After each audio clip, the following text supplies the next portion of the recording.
नमस्कार दोस्तों, YouTube के महाविद्या ज्योतिष चैनल में मैं पंडित गुरुराज आप सभी दर्शकों का एक बार फिर से स्वागत करता हूं। दोस्तों, मैं अब से पहले लगभग 2 वीडियो डाल चुका हूं लाल किताब के सूत्रों पे आधारित। पहली मेरी वीडियो थी जिसमें 21 सूत्र मैंने बताए थे जो हमेशा सत्य साबित हुए, और उसके बाद मैंने 20 ऐसे सूत्र डाले जो हमेशा सत्य साबित हुए और लाल किताब के महत्वपूर्ण सूत्र थे वो। और मुझे कुछ लोगों का कमेंट आया कि हमारी कुंडली में फला जगह पे शनि छठे खाने में बैठा है और आपने बताया नुक्कड़ का और टक्कर का मकान होता है, बंद गली का होता है, तो हमारा तो ऐसा नहीं है। तो दोस्तों, सबसे पहले तो आप ये देखें कि आपकी कुंडली में शनि वास्तव में छठे खाने में है या चलित कुंडली में 5वें खाने में या 7वें खाने में पहुंच गया है। तो यदि चलित कुंडली में भी आपका ग्रह 5वें या 7वें खाने में पहुंच गया है तो आप छठे भाव के फल वहाँ पर क्यों देख रहे हैं? छठे खाने के फल नहीं मिलेंगे वहाँ पे, ठीक है ना। आपकी कुंडली में छठे भाव में शनि के फल बताए गए हैं। आप चलित कुंडली में देख रहे हैं आपका शनि 7वें खाने में बैठा है या 5वें खाने में बैठा है, तो जो मैंने आपको बोला है वो बात वहाँ पे सत्य साबित नहीं होगी, लागू नहीं होगी। यानी वो बात सिर्फ छठे खाने के शनि के लिए है। और चलित में अक्सर ग्रह आगे पीछे हो जाया करते हैं, तो आप अपनी कुंडली में देख लें कि आपके ग्रह आगे पीछे तो नहीं हो गए हैं। तो दोस्तों, एक तो इस चीज़ का ध्यान रखें। एक मुझे किसी ने कमेंट किया था कि मेरी कुंडली में सूर्य खाना नंबर 11 में है और हम तो नॉनवेज खाते रहे हैं और हमें तो संतान भी है। तो ये आपकी बात गलत है कि जी नॉनवेज खाने से संतान को कोई कष्ट होता है, परेशानी होती है। तो दोस्तों, वीडियो को अच्छी तरह से सुने। उसमें कहा गया है कि या तो संतान होती नहीं है, होती है तो बचती नहीं है, और बच जाए तो निकम्मी होती है। यानी उसका होना ना होना एक बराबर होता है। और ऐसा ये मैं नहीं कह रहा हूँ, ये लाल किताब में लिखा हुआ है और मैंने ऐसा सत्य होता देखा है। बहुत सी कुंडलियों में मैंने इस चीज़ को महसूस किया है और देखा है मैंने इस चीज़ों को। तो आप पहले तो ये देखें कि वास्तव में आपका सूर्य खाना नंबर 11 में है, ऐसा तो नहीं कि 12वें खाने में या 10वें खाने में बैठा हुआ है। और दूसरी बात, जो मैं बात कह रहा हूँ वो लागू आप पे हो रही है या होगी, ये आगे का वक्त बताएगा। यानी आपका बच्चा अभी छोटा है, बड़ा होकर वो क्या करता है आपके लिए वो आपको नहीं पता है। तो आप छोटे से बच्चे को देख के आप ये कैसे कह सकते हैं कि बच्चा हमारे लिए बहुत कुछ करेगा? मैंने देखा है कि बच्चा पैदा हुआ है और जब वो बच्चा बड़ा हुआ है तो वो शराबी कबाबी ऐसा बना कि अपने घर परिवार को तो छोड़ो, माँ बाप सबको भूल चुका है। वो अपने में अलग ही मस्त है और रोज़ लड़ाई झगड़े करके आता है। तो वहाँ पे भी उस बच्चे से वो परेशान देखे गए और उनका होना ना होना एक बराबर ही। और ऐसे लोगों को मैंने गाली देते हुए यह सुना है कि भाई ये हुआ है, इससे तो पहले ही मर जाता तो अच्छा था। तो माफ़ कीजिएगा, ये वर्डिंग मैं बोलूँ अच्छी नहीं लगती है ये, लेकिन ऐसा होता है। तो यहाँ पे नॉनवेज खाने के लिए मना किया गया है खास तौर से। अभी आज मैं आपके सामने 26 सूत्र लेकर आया हूँ और ये लाल किताब की खबरदारी के सूत्र हैं। यानी लाल किताब में एक चैप्टर आता है खबरदारी, और इसमें कुछ ऐसी बातें बताई गई हैं कि अगर वो कर ली जाएं तो वो बहुत ज़्यादा नुकसानदायक होती हैं। वो उसमें से भी मैंने कुछ चीज़ें देखी हैं जो हमेशा सत्य साबित हुई हैं। तो आज मैं आपके सामने 26 सूत्र लेकर आया हूँ। ध्यान से सुनिए और इनको कुंडलियों पर लगा कर देखें। और वीडियो अगर आपको पसंद आए तो वीडियो को लाइक करें, शेयर करें और चैनल को सब्सक्राइब भी कर लें। तो चलते हैं 26 सूत्र की तरफ, जिसमें पहला सूत्र क्या दिया है इन्होंने? खबरदारी दी है। ये सूत्र नहीं कह सकते इसको, ये खबरदारी है कि यदि आपके रिहाइश मकान में, यानी जहाँ आप रहते हैं उसके पहले छठे हिस्से में अगर ज़मीन में आपने कोई ज़मीनी कोई भट्टी बना ली है, जो किसी शादी विवाह के समय ही बनाई जाती है, खोली जाती है, और आपने उसको पक्के तौर से कायम कर लिया है। अक्सर मैंने पंजाब में देखा है कि यहाँ पे जब शादी विवाह होता है, गाँवों में खुली जगह होती है लोगों के घरों में, और वो क्या करते हैं, एक भट्टी टाइप ज़मीन में भट्टी बना लेते हैं, उसके ऊपर बड़ा सा तवा रखते हैं और उस पर रोटियाँ बनाते हैं और कई बार खाना भी उसी में ही बनाते हैं। तो अगर इस तरह की भट्टी आपने कायम कर ली है और उस घर में फ्यूचर में या उसी वक्त में कोई बच्चा ऐसा पैदा हो जाए जिसका मंगल 8वें खाने में हो, तो वो भट्टी इतना बुरा प्रभाव देगी कि ऐसा लगेगा जैसे उस खानदान के लोग सारे उसी भट्टी में गिरकर मर गए। यानी जो वो बच्चा है उसके खून के रिश्तेदार असामयिक मृत्यु से घटते जाएंगे। अब यहाँ पे उपाय क्या है? इसका उपाय लाल किताब में बताया गया है कि जो भट्टी आपने परमानेंट कायम की है उसकी पूरी मिट्टी निकाली जाए। जो लाल हो चुकी मिट्टी थी या काली हो चुकी मिट्टी थी उस सारी मिट्टी को निकाला जाए और उसको जल प्रवाह कर दिया जाए, तो इसके बुरे फलों से मुक्ति मिल सकती है। और 8वें खाने में जिनका मंगल बैठा हुआ है उनको चाहिए कि 800 ग्राम रेवड़ियाँ जल प्रवाह करें और साथ ही साथ तंदूर में लगी हुई मीठी रोटियाँ कुत्ते को खिलाया करें। पहले सूत्र की बात। अब दूसरे सूत्र की बात करते हैं यहाँ पे। यदि रिहायशी मकान में मूर्ति आदि रखकर, बड़ी बड़ी मूर्तियां आदि रखकर एक मंदिर कायम कर लिया गया है, पूर्णतः मंदिर बना लिया गया है और घर में घंटी बजाई जा रही हैं, तब यही घंटी और मूर्तियां घर में लावल्दी का घंटा बजा देंगी। यानी उस घर में संतान की जो परवरिश है या संतान का जो सुख है वो खत्म होता देखा गया है। और यानी कि वहाँ पे लड़का संतान होती नहीं है, लड़कियाँ होती हैं और उसको वंश को चलाने वाले नहीं रहते हैं। और अगर लड़का हो भी जाए तो भी वो लड़का निकम्मा रहता है और उसके आगे संतान होने के चांस बहुत कम हो जाते हैं। तो घर में आप मूर्तियाँ ना रखें, तस्वीर आप जितनी मर्जी बड़ी रख सकते हैं, जैसी मर्जी बड़ी से बड़ी तस्वीर रख ले, कोई नुकसान नहीं है। घंटी घर में ना बजाई जाए और बाहर भी घंटी ना बजाई जाए मंदिर में। साथ ही आप घर के अंदर जो घड़ियाल होता है, बड़ा सा एक घड़ी होती है जो टन टन की आवाज़ करती है, 12 जितना भी टाइम होता है घंटे बाद वो टन टन की आवाज़ करके बताता है, तो इस तरह की घड़ियाँ भी घर में ना रखी जाएं। तीसरा सूत्र यहाँ पे बताया गया है कि यदि आपके घर में अंत में कोई अंधेरी कोठरी बनाई गई है, जिसको हम स्टोर रूम कह देते हैं, पुराने ज़माने में अंधेरी कोठरी कहते थे, और इसमें अंधेरा ही हुआ करता था, सिर्फ एक छोटी सी खिड़की बनी होती थी जिससे अंदर घुस के कोई सामान उसमें से निकाला जाता था। और उसमें अक्सर पैसे लोग बाग रखते थे पुराने ज़माने के लोग, और कुछ कीमती सामान उसके अंदर रखा करते थे।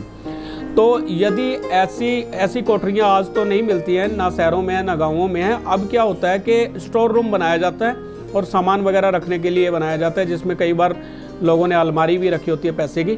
तो अगर ऐसी कोठरी आपके घर में बनी हुई है, अंत में जाके एक स्टोर रूम बना है और उसमें आपने रोशनदान बना दिया है, तो वो आपके लिए बर्बादी का कारण होगा। आपका धन माया यानी माया का हाथी और धन पे बैठा हुआ नाग जो कहते हैं, इसमें उस घर का दौलत पर बैठा हुआ सांप जो चला गया होगा, यानी उस घर की जो बरकत है उस घर से चली गई होगी और संतान के लिए भी एक बुरा फल देने वाला होगा। तो यदि आपके घर में अगर रोशनदान बनाया है तो स्टोर रूम का जो रोशनदान है उसको बंद कर दिया जाए। स्टोर रूम में रोशनदान ना रखा जाए, क्योंकि ये शनि का घर होता है और सूर्य की रोशनी शनि सूर्य की लड़ाई करवाती है और उसमें शुक्र का नाश यानी पैसे धन दौलत का नाश होता है, स्त्री की सेहत खराब होती है और संतान का भी सुख यहाँ पर खत्म होता देखा गया है। तो ये एक चीज़ का ध्यान रखा जाए। और अगर कभी ऐसी कोठरी की छत बदलनी पड़े तो पहले ऊपर वाली छत बना ली जाए और फिर नीचे वाली छत को तोड़ा जाए। और ऐसी कोठरी कभी अपने आप से नहीं गिरती है, इसको तोड़ेंगे तो ही गिरेगी, नहीं तो कभी भूकंप आने से या किसी तरह का भूचाल आने से नहीं गिरती होती है। चाहे जो मर्जी हो जाए, कितना भी कच्ची क्यों ना हो जाए, ये छत अपने आप नहीं गिरती है। ये चीज़ याद रखें। अगला यहाँ पे बताया गया है कि यदि आपने अपने घर में कुछ गुमशुदा खाने बनाए हुए हैं, इसको पोसीदा बोलते थे, उर्दू भाषा में पोसीदा बोला जाता था, लाल किताब का वर्डिंग है पोसीदा, यानी आपने अपने घर के अंदर छुपे गड्ढे बनाए हुए हैं जिसमें आप पैसा रखते हैं या धन दौलत रखते हैं, कुछ भी रखते हैं, और ये गड्ढे अगर खाली हैं, अभी आज के टाइम में ऐसे गड्ढे तो नहीं होते हैं। आज के टाइम में क्या होता है कि हमारी जो अलमारी होती है, पैसे की जो अलमारी होती है, उसमें अंत में लॉकर के भी अंदर एक लॉकर हुआ करता है, उसमें हम पैसे वगैरह रखते हैं। यदि वह लॉकर पूरी तरह से खाली है तो उसको खाली बुध कहा जाएगा और ऐसे घर में भी धन दौलत की बरकत बिल्कुल ख़त्म रहेगी। यानी खाली बुद्ध उसको गिना जाएगा। और ऐसे घर में जो घर के मालिक है उनकी फोकी बातें ही होंगी, यानी पैसा धन दौलत नाम की चीज़ उनके पास में कुछ नहीं होगी। देखने से लगेगा कि बहुत अमीर है, लेकिन पल्ले उनके कुछ नहीं होगा। तो ऐसे अगर लॉकर है आपके घर में, खाली लॉकर है, तो उसमें कुछ बादाम छुआरे वगैरह कोई मीठी चीज़ रख दें ताकि उसका शुभ फल आपको मिलने लगे। अगला सूत्र यहाँ पे बताया गया है कि यदि आपके मकान में फर्श में कोई भी कच्चा हिस्सा नहीं छोड़ा गया है, जैसे कोई क्यारी छोड़ दी जाती है, कुछ फूल पौधे लगाने के लिए एक क्यारी बना दी जाती है, तो ये बहुत ज़रूरी है आपके घर के अंदर। अगर आपके घर में कच्चा फर्श पूरा पक्का बना दिया और फर्श कहीं भी कच्ची जगह नहीं रखी है, तो ऐसे घर में शुक्र को नदारद समझेंगे, यानी ऐसे घर में शुक्र नहीं होगा, जो स्त्रियों की सेहत के लिए धन की हानि कराएगा और बच्चों की सेहत के लिए भी बुरा फल देगा। तो यदि आपके घर में पूरे घर में कोई भी कच्चा स्थान नहीं है, तो वहाँ पर शुक्र की चीज़ें घर में ज़रूर कायम करनी चाहिए। अब आप पूछेंगे कि शुक्र की चीज़ क्या है, तो कोई संगमरमर की गायें आप घर में रख सकते हैं शुक्र को कायम करने के लिए। अगला यहाँ पे एक चीज़ बताई गई है, ये भी खबरदारी में बताया हुआ है कि यदि आपका मेन गेट, घर का जो मेन गेट है दक्षिण का है, दक्षिण मुखी द्वार है, तो ये आपके लिए बहुत बुरा है, स्त्रियों की सेहत के लिए खासकर बुरा है। और मैंने देखा है पुरुषों को भी कुछ सही यहाँ पे फल लेते हुए नहीं देखा, बल्कि लाल किताब में तो लिखा है रंडवों के रहने की जगह होती है, यानी ऐसे घर में लड़कों की उम्र 45-40 साल तक हो जाती है, शादी नहीं होती है, और शादी हो भी जाए तो बहुओं की सेहत पूरी तरह से ख़राब रहती है, यानी बच्चे और स्त्रियां उस घर में जो है सेहत को लेके बहुत परेशान रहती हैं। आप आजमा के देख लेना, दक्षिण मुखी जो मकान है उसके घर की स्त्रियां खासकर सेहत को लेकर रोती हुई होंगी, और लड़कों की कई बार शादी ही नहीं होती है। तो यदि दक्षिण में आपका दरवाज़ा है, तो एक तो आप चांदी की तार डलवाएं। दक्षिण के जो फर्श है, दरवाजे के नीचे का जो फर्श है, चौखट है, दहलीज है, उसमें एक चांदी की पतरी टाइप में तार डलवाएं, पतरी की तरह हो, लंबी सी तार डलवा दें फर्श में और उसको सीमेंट से बंद कर दें। एक तो ये काम करें। दूसरा, अगर हो सके तो अपना जो मेन गेट है उसको वहाँ से हटाकर किसी दूसरी जगह पे कर सकते हैं आप, अगर हो सकता है तो। और नहीं होता है तो वहाँ पे एक भगवा दर्पण लगा सकते हैं आप, और साथ ही साथ चांदी की तार जरूर डलवाएं। और दक्षिण में यह सूत्र लागू नहीं होता, मद्रास जैसे एरियो में ये लागू नहीं होता, वहाँ पे ये सूत्र काम नहीं, मतलब बरी है वो वहाँ की जगह। अगला सूत्र है सूर्य खाना नंबर अगर 11 में है। ये सूत्र खासकर उनके लिए है जब आप अपनी लड़की के लिए, अपनी बहन के लिए कोई रिश्ता ढूंढने के लिए जाते हैं और आपके सामने कोई कुंडली लड़के की आती है और लड़के की कुंडली अगर आप देख रहे हैं, तो यदि लड़के की कुंडली में 11वें खाने में सूर्य है और ऐसा लड़का अगर नॉनवेज भी खाता हो, तो संतान की उत्पत्ति के चांस बहुत कम हो जाते हैं, यानी संतान नहीं होगी। सेकंड, ऐसा इंसान सांसारिक सुखों के मामले में ऐसा हो जाता है कि वो अपने सुख के लिए अपने परिवार, अपने बच्चों को भी बीच मझधार में ऐसे छोड़ देता है जैसे एक मल्लाह चप्पू को साइड में रख के सो जाए, वैसा यहाँ पे प्रतीत होता है। तो सूर्य खाना नंबर 11 के बुरे फलों से बचने के लिए नॉनवेज छोड़ना बहुत ज़रूरी है। और साथ ही साथ देखा जाए कि अगर ऐसा इंसान, आपको पता है कि वो नॉनवेज बहुत ज़्यादा खाते हैं और छोड़ नहीं सकते हैं, तो अपनी बेटी का या बहन का विवाह उस घर में ना किया जाए। यानी ये खबरदारी दी गई है कि ऐसे टाइम में जिनका सूर्य खाना नंबर 11 में हो, तो वह अपने परिवार और बच्चों को छोड़कर इस तरह से चले जाते हैं जैसे मझधार में छोड़ के कोई किश्ती में का जो मल्लाह होता है वो चप्पू रख के सो जाए। तो सूर्य खाना नंबर 11 वाले के लिए खासकर बताया गया है। तो नॉनवेज छोड़ना ही इसका हल है। और इसके बाद भी 48वें साल में, लगभग 48 साल की उम्र में, एक जिंदा बकरा किसी ऐसी जगह पे चढ़ाना होता है जहाँ पर बलि ना दी जाती है। जैसे पंजाब में, हिमाचल में बाबा बालकनाथ की जगह है, वहाँ पे जिंदा बकरे चढ़ते हैं, तो वहाँ पे भी वो चढ़ाया जा सकता है। अल्प आयु वाले ग्रहों की जो कुंडली है, अल्प आयु यानी बालारिष्ट योग जिनकी कुंडली में होता है, यानी चंद्र शनि का योग हो या लग्नेश अष्टम भाव में बैठा हुआ हो अष्टमेश के साथ में, तो ऐसी कुंडलियों में अक्सर 8 की हदबंदी पर कष्ट होता है। यानी 8 साल की उम्र में 8 के बाद 8 दूना 16, 8 तिया 24, 8 चौक 32, 8 यानी हर 8वें साल में खतरा होने की संभावना होती है। 8, 18, 28, 38 ऐसे साल में भी कष्ट देखा गया है। और 8 गुना 8 यानी 64 साल की उम्र तक अगर जिंदा भी रहे ऐसा, तो धन दौलत के मामले में बिल्कुल खाली ही रहता है, यानी धन दौलत उसके पास में जुड़ नहीं पाती है।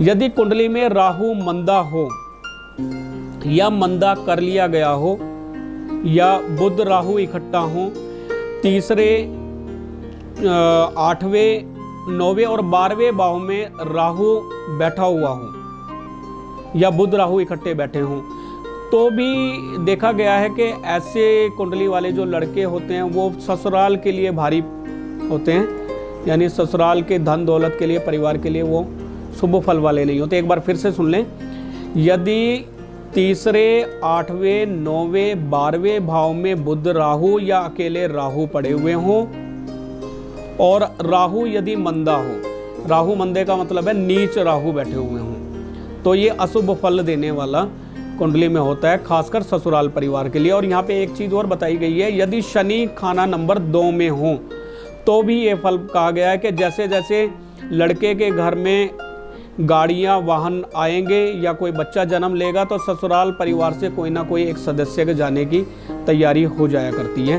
तो इससे बचने के लिए एक उपाय बताया लाल किताब में कि लगभग 40-43 दिन ऐसा लड़का जिनकी कुंडली में शनि खाना नंबर 2 में हो, वो माथा टेके मंदिर में जाए, माथा जमीन से टच करके अपनी गलतियों की क्षमा मांगे, पिछले जन्म के जो कर्म किए हैं उसकी क्षमा मांगे और माथे पर कच्चे दूध का तिलक लगाए, बड़ पेड़ पे कच्चा दूध चढ़ाए, मीठा कच्चा दूध चढ़ाए और उसकी गीली मिट्टी से माथे पर तिलक लगाए।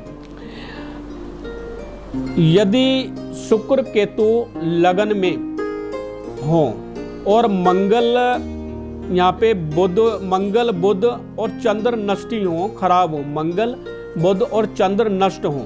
फिर से सुन ले, शुक्र केतु लगन में हो, चंद्र बुध और मंगल नष्टी हो।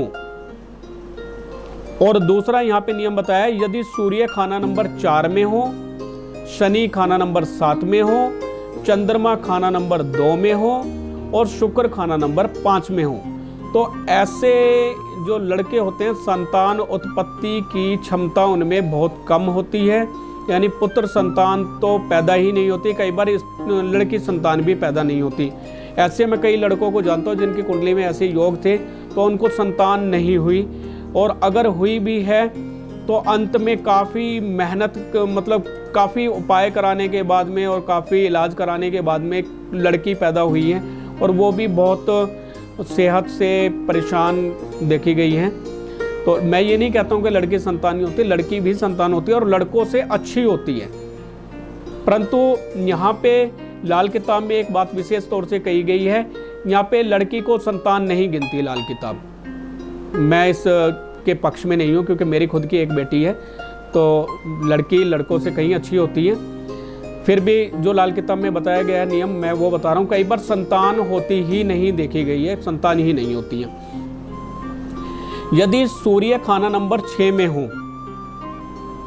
और मंगल खाना नंबर 10 में हो और 12वां खाना नष्ट हो या अशुभ ग्रहों से ग्रसित हो, तब भी देखा गया है लड़के पे लड़के जाते हैं, यानी लड़का संतान उस घर में बचती नहीं है, संतानें कई खत्म होती हुई देखी गई हैं, लड़के पे लड़का मरता जाता है। तब वहाँ पे बताया गया है कि मीठी चीज़ों का दान कदापि ना किया जाए। जैसे ही बच्चा पैदा हो तो ऐसा नहीं है कि आप मिठाई के डब्बे बांटने लग जाएं, उस टाइम पे नमकीन चीज़ें बांटी जाएं तो इसके बुरे फल से बचा जा सकता है। फिर से समझ लें, यदि छठे भाव में सूर्य हैं और 10वें भाव में मंगल देव हैं तब, और ये जितनी बातें मैं बता रहा हूँ, खाना नंबर बता रहा हूँ, इसको राशि वाइज ना समझें आप।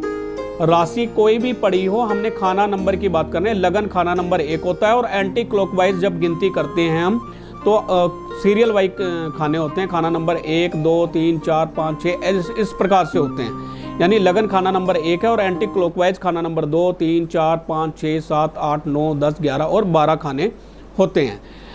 तो फिर से समझ लें कि जो भी मैंने अभी तक आपको बातें कही हैं वो राशि के अनुसार नहीं कही हैं, खाना वाइज मैंने कही हैं, तो ये ध्यान रहे। और दूसरी बात, कुछ लोगों ने अगर जैसे मैंने बोला शनि खाना नंबर 6 में, तो कुछ लोगों ने छठी राशि में अगर शनि पड़ा है तो भी उसका भाव वही फल ले लिया है कि भाई छठे खाने में शनि है और हमारी तो गली बंद नहीं है। तो खाने वाइज मैं बात कर रहा हूँ, राशि वाइज मैं बात नहीं कर रहा हूँ।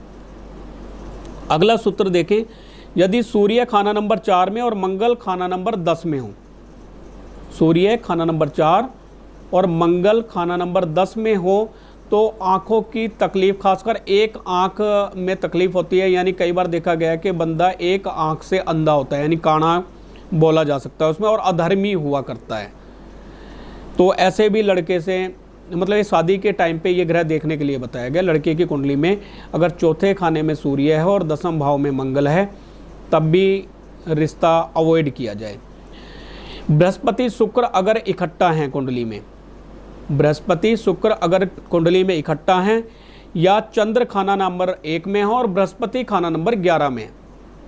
फिर से सुन लें, बृहस्पति शुक्र कुंडली के किसी भी खाने में अगर इकट्ठा हैं, चंद्र खाना नंबर 1 में और बृहस्पति खाना नंबर 11 में हो, तो ऐसे टाइम में कहा गया है कि कामदेव की अधिकता और ऐसो आराम। कामदेव की अधिकता से मतलब है कि ऐसा इंसान अगर स्त्रियों की तरफ बहुत ज़्यादा झुकाव रखता हो, दूसरा ऐस की तरफ उसका ध्यान बहुत ज़्यादा हो, ऐसो आराम, अय्यासी जिसको कहा गया है, यानी गलत संबंध स्त्रियों के साथ में अगर ऐसा लड़का बनाएगा, तो माता, दादी, नानी के लिए तो भारी होगा ही होगा, साथ ही साथ पेट के दर्द की समस्याएं होंगी।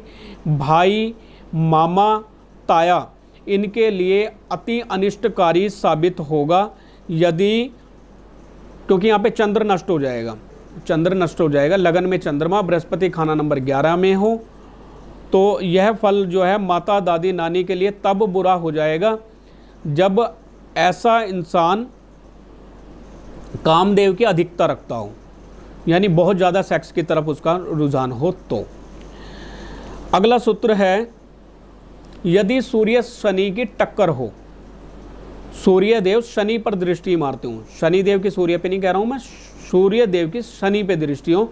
वैदिक में क्या होता है कि दोनों ही एक दूसरे की दृष्टि में बताए गए हैं, लेकिन लाल किताब में जो दृष्टि ऐसा नहीं बताई गई है, इसमें एक की दृष्टि दूसरे पे पड़ती है, दूसरा पहले पे दृष्टि नहीं डालता है। यानी अगर देखा जाए सूर्य खाना नंबर 4 में बैठे हैं तो खाना नंबर 10 पे वो शनि पे दृष्टि रखेंगे, शनि खाना नंबर 4 पे दृष्टि नहीं रखेगा। ऐसे ही अगर 7वें खाने में शनि बैठा है और सूर्य खाना नंबर 1 में बैठा है तो सूर्य की दृष्टि शनि पे होगी, शनि की दृष्टि लगन में नहीं होगी। खाना नंबर 2 में अगर सूर्य बैठे हैं तो खाना नंबर 6 के शनि को देखेंगे। छठे भाव का शनि यहाँ से उल्टा जरूर सूरज को देखता है, सिर्फ खाना नंबर 6 में शनि उल्टा देखता है खाना नंबर 2 को। इसी प्रकार खाना नंबर 2 में अगर कोई ग्रह बैठा हुआ है तो वो खाना नंबर 12 को देखेगा। ये दृष्टि कुछ अजीब सी दृष्टि है जो लाल किताब की दृष्टि है, वैदिक में ऐसी दृष्टि नहीं मानी गई है। खाना नंबर 2 का ग्रह खाना नंबर 12 को देखेगा, 12 का खाना नंबर 2 को नहीं देखेगा, 8 का ग्रह खाना नंबर 12 को देखेगा। इस तरह की ये दृष्टि है, वो आगे आने वाली वीडियो में मैं आपको बताऊंगा। तो यदि सूर्य की दृष्टि शनि पर पड़ती है तो भी शुक्र बर्बाद देखा गया है, यानी स्त्री की सेहत खराब रहती है और कई बार संतान पे संतान मृत होती जाती देखी गई है। तो इसमें कान में सोना धारण करना अच्छा फल देगा। और कई बार यहाँ पे जुदाई की घटनाएं देखी गई हैं, चाल चलन की बर्बादी की तोहमत लगती देखी गई है, चाहे ऐसा हो ना, लेकिन चाल चलन की जो बर्बादी की तोहमतें ज़रूर लगती हैं यहाँ पे। अगला सूत्र यहाँ पे है, अगर आपकी कुंडली में राहु अशुभ है और 12वें भाव में या 8वें भाव में या पंचम भाव में बैठा हुआ है, अशुभ भाव में बैठा हुआ है और अशुभता के फल दे रहा है और औलाद को लेके परेशानी आप झेल रहे हैं, तो इसका एक उपाय बताया गया है कि आप अपने रसोई घर में खाना खाया करें। रसोई में हल्की मध्यम आंच पे चल रहा हो गैस, और आप वहाँ पे खाना खाएंगे तो मंगल के राहु के बुरे प्रभाव से बचे रहेंगे।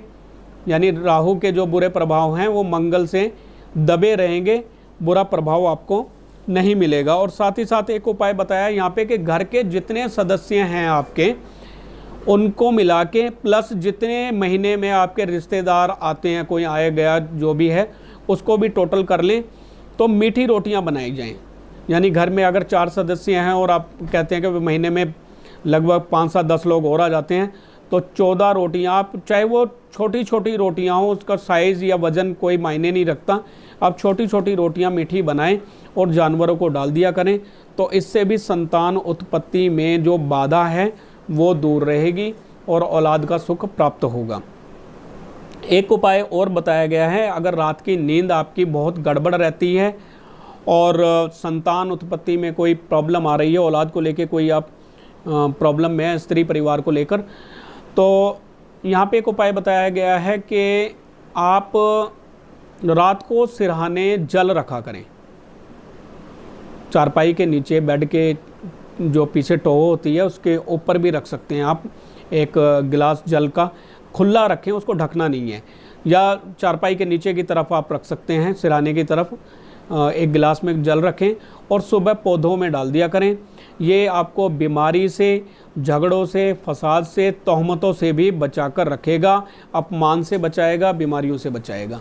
बहुत छोटा सा उपाय है और मैंने ये कई बार प्रैक्टिकल करके देखा है कि जिन लोगों को रात को नींद सही नहीं आती है, बहुत परेशान रहते हैं या बीमारियां उनका पीछा नहीं छोड़ती हैं, तो रात को सिरहाने जल रख कर देखें और आप खुद बताएंगे कि नींद कैसी आई है रात को। लेकिन याद रहे, चंद्रमा आपका अशुभ ना हो कुंडली में, यानी 8वें भाव में ना पड़ा हुआ हो, नीच राशि का ना हो। तो ये उपाय आप ज़रूर करके देखें। अगर चंद्रमा खराब है तो फिर रात को सिरहाने लाल कपड़े की एक थैली, बोरी नुमा थैली बनाएं और उसमें सौंफ और खांड, देसी खांड होती है, बुरा खांड भी ले सकते हैं, एक पाउच में डाल के, पॉलीथीन के पाउच में डाल के, उसके अंदर डाल के 100 ग्राम सौंफ के साथ में सिल के सिरहाने रख सकते हैं। उससे भी रात की नींद जो है अच्छी आती है और खर्चे भी कंट्रोल में होते हैं और राहु के बुरे फल समाप्त होते हैं। एक यहाँ पे खबरदारी दी गई है कि यदि इंसान का स्वभाव जो होता है वो ग्रहों के अकॉर्डिंग होता है, यानी जैसे ग्रह हैं उसके हिसाब से आपका स्वभाव होता है, और अगर आपका स्वभाव उसके विपरीत है, यानी ग्रह कुछ बोल रहा है और आपका स्वभाव कुछ है, तो ये आपके लिए बहुत बुरे फल का होगा, यानी आपके लिए यह दुख का कारण ही बना रहेगा। फॉर एग्जाम्पल, जैसे शनि देव अगर 7वें भाव में बैठे हुए हैं तो ऐसा इंसान बहुत तेज तरार माना गया है, यानी बंदे को ऊपर से नीचे देखकर उसका दिमाग के हाल और उसको पूरा पढ़ लेता है ऐसा इंसान। यानी लाल किताब में कहा गया, हवा की आंखों में भी मिट्टी झोंकने वाला इंसान, यानी बहुत तेज तरार, और ऐसे को चालबाज या मक्कार भी कहा गया है। अब अगर ऐसा इंसान बहुत ज़्यादा सीधा साधा दयालु इंसान बन जाए तो भी ये बहुत बुरे फल वाला होगा। यानी ऐसा इंसान निर्धनी रहेगा, बुरे हालात रहेंगे, धन दौलत से मारा मारा फिरता रहेगा, यानी जीवन की जो तरक्की है उसको हासिल नहीं होगी। अगले सूत्र की बात करते हैं। अब ये सूत्र भी हैं और इसमें कुछ उपाय भी बताए गए हैं। औलाद से संबंधित बताया गया है कि यदि स्त्री गर्भवती हो गई है, यानी प्रेगनेंसी हो गई है और संतान के अगर विघ्न पहले कई बार आ चुके हैं, संतान कष्ट रहे हैं, तब आप ऐसी स्त्री जिनके प्रेगनेंसी जिनको हो गई है, वो उनके हाथ में एक लाल रंग का धागा बांध दिया जाए, एक रक्षा सूत्र उनके हाथ में बांध दिया जाए प्रेगनेंसी के टाइम पे, और जब संतान हो जाए तब उस धागे को उतार के कम से कम 1.25 महीने के लिए बच्चे के हाथ पे ट्रांसफ़र कर दिया जाए और स्त्री के हाथ में एक नया धागा पहना दिया जाए। इससे जो औलाद के कष्ट हैं वो दूर होंगे और संतान की उम्र लंबी होगी। संतान की बरकत के लिए गणेश जी की पूजा करना भी एक अच्छा बताया गया है। और साथ ही साथ अगर आपकी कुंडली में चंद्र, केतु और शनि ये इकट्ठा बैठे हुए हैं तो ये भी एक बुरे फल वाला होता है। और ख़ासकर चंद्र, बुध, केतु इकट्ठा बैठे हुए हों तब भी एक बुरे फल वाला होता है। संतान के लिए ये जो है कष्टकारी हुआ करता है। तो यहाँ पे अक्सर सिर्फ खाना नंबर 4 यहाँ से बरी हो जाता है। अगर खाना नंबर 4 में चंद्र, केतु भी इकट्ठा बैठे हुए हों या बुध, केतु, चंद्र बैठे हुए हों तो उसका बुरा फल खाना नंबर 4 में नहीं मिलता है। तो ऐसे घरों में धन, परिवार, संतान इकट्ठा नहीं देखी गई है।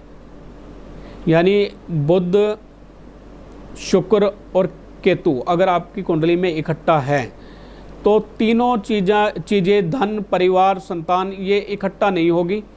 यानी लड़का संतान होगी तो धन नहीं होगा, और धन होगा तो लड़का संतान नहीं होगी, और लड़का संतान और धन है तो सेहत स्वास्थ्य की प्रॉब्लम उस घर में रहेगी।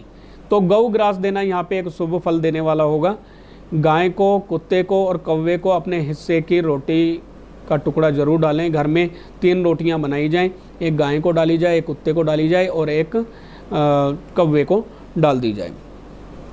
एक उपाय यहाँ पे मैं बता रहा हूँ आपको, बहुत बढ़िया उपाय है ये, और अक्सर मैं अपने क्लाइंट्स को बताता हूँ कि यदि संतान उत्पत्ति में संतान को लेके कोई प्रॉब्लम आती रही है, बच्चे पैदा होके मरते रहे हैं, या ऐसे ही प्रेगनेंसी है और आप सुरक्षा चाहते हैं, और राहु कुंडली में अगर आपके ख़राब चल रहा है, कुंडली में राहु भी ख़राब है और प्रेगनेंसी हो गई, यानी राहु पंचम भाव में है या लगन भाव में है या नवम भाव में है या अष्टम भाव में राहु चल रहा है या द्वादश भाव में राहु चल रहा है, तब आपने एक छोटा सा उपाय करना है। कांच की बोतल लें, उसमें गंगा जल डालें और 100 ग्राम जौ डाल के ढक्कन लगा के घर के अंदर रख दें।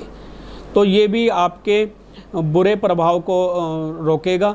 यानी राहु से होने वाले जो बुरे फल बच्चे को जो मिलने थे वो नहीं मिलेंगे, संतान की उम्र के लिए अच्छा रहेगा। एक उपाय और मैं अपने क्लाइंट को बताता हूँ, और अक्सर ये उपाय मैं बताता हूँ, प्रेगनेंसी के समय में ये उपाय बहुत बढ़िया फल देता है। अगर प्रेगनेंसी है और डिलीवरी का टाइम आ चुका है तो उनको डिलीवरी से पहले ही आपने क्या करना है, 2 स्टील के लोटे लेने हैं, 1-1 किलो के हों कम से कम। उसमें 1 लोटे में आपने चीनी डालनी है और 1 लोटे के अंदर आपने दूध डालना है, और इन दोनों लोटों को हाथ लगवा लेना है। प्रेग्नेंट लेडी जो हैं, जो डिलीवरी के लिए जिनको जाना है, तो उनका हाथ लगवा के उसको घर में रख लें आप। और जैसे ही संतान हो जाए वो दोनों ही लोटे जो हैं आप किसी धर्म स्थान में या मंदिर में, गुरुद्वारे में आप छोड़ाएं, और उस लोटे को पूरे को ही छोड़ के आना है। ये लोटे भी वापस नहीं लेके आने, दूध वगैरह जो है वो वहाँ पे छोड़ाएं, दूध और चीनी वहीं पे छोड़ दें, लोटे के साथ में वो वहाँ पे यूज होता रहे। तो ये खास तौर से ध्यान रखें, बहुत अच्छा रहेगा संतान की उत्पत्ति के लिए। बगैर किसी दर्द के, बगैर किसी परेशानी के संतान उत्पन्न होगी। एक यहाँ पे बताया गया है कि यदि नदी पार करके आपको कहीं 100 दिन के लिए जाना है, 100 दिन के लिए आपने कहीं पर रहने के लिए जाना है, और रास्ते में कोई अगर नदी पार करके जाना है तो ये कई बार संतान के लिए बुरा फल वाला हो जाता है। तो संतान और परिवार के लिए अगर आप चाहते हैं कि उनके लिए कोई बुरा फल वाला ना हो, तब आप किसी जो रास्ते में आने वाली जो नदी या नहर या जो भी है, कोई दरिया है, उसमें आप एक तांबे का पैसा डाल के जाएं, यदि आपको 100 दिन से अधिक वहाँ पर रहना है तो। अगर संतान को लेके किसी तरह का कष्ट आता है तो मीठी रोटियां तंदूर में लगी हुई बनाई जाएं, और याद रखें कि इस रोटी को लोहे की सीख ना लगे। इसको निकालते हुए तंदूर में जो रोटी लगी हुई है उसको किसी और चीज़ से निकाला जाए, लकड़ी के ज़रिए या किसी तरह से निकाला जाए, उसको लोहे की सीख से नहीं निकालना है। और इसको कुत्तों को डालने से भी संतान के जो विघ्न हैं वो दूर हो जाया करते हैं।